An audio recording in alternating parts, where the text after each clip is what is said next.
dvoposteljnih, kar pomeni 255 ležišč v novem domu, nove dvigala, nove kuhinje, nove stole, nove mize, postelje, glasbeno sobo, likovno sobo, dodali smo tudi pralnico za študente, skratka, dom smo v celoti obnovili, tudi energetsko.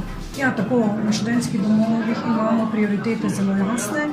Letos bomo pripravili dokumentacijo za študentski dom 1, to je na Tirševi, ki je bil zgrajen leta 1964 in smo ga seveda vmes nekaj obnavljali, pa malo šminkali, v resnici pa ga je treba v celoti obnoviti.